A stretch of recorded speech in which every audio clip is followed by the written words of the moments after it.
Philip Hammond has risked a row with European negotiators by branding Brussels the enemy in Brexit talks. The Chancellor made the comments during a visit to Washington, D.C., where he urged Tory colleagues to stop squabbling. He told Sky News, "My message is this: I understand that passions are high and I understand that people have very strong views about this, but we're all going to the same place, we all have the same agenda. The enemy, the opponents are out there, they're on the other side of the negotiating table.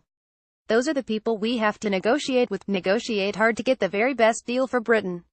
It's a stark departure from the diplomatic language usually used by the Chancellor, and he later recanted his words. Peter Dowd MP, Labour's Shadow Chief Secretary to the Treasury, said these are foolish remarks by Philip Hammond, and reveal that he is clearly feeling the pressure from Tory MPs calling for him to be sacked.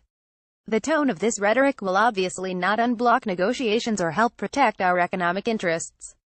The Chancellor should be putting the country before the infighting in his own party when he is representing us overseas, and refrain from acting like Basil Fawlty on holiday.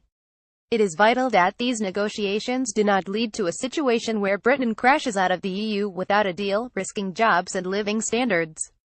This weak government has squandered the past months of the Brexit negotiations, squabbling with each other rather than trying to get the best deal for Britain.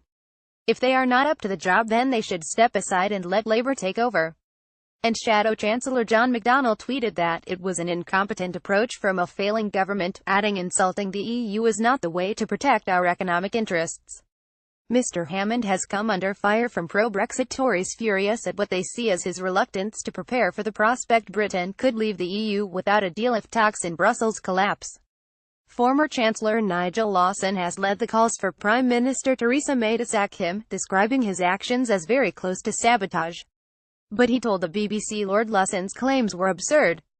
Mr. Hammond, who has consistently argued for a softer Brexit, insisted that he was committed to gaining the best possible outcome for Britain in the negotiations. "It is absurd to pretend that the process we are engaged in hasn't created some uncertainty. But the underlying economy remains robust," he said. "I am committed to delivering a Brexit deal that works for Britain." It comes after European Commission President Jean-Claude Juncker ramped up his rhetoric on the talks in a speech to students in his native Luxembourg. Juncker said the British are discovering, as we are, day after day, new problems. "That's the reason why this process will take longer than initially thought. We cannot find for the time being a real compromise as far as the remaining financial commitments of the UK are concerned. As we are not able to do this, we will not be able to say in the European Council in October that now we can move to the second phase of negotiations." He compared Britain's attitude to someone who is part of a round of 28 drinks in a pub, but decides to leave and not pay. They have to pay, not in an impossible way. "I'm not in a revenge mood. I'm not hating the British.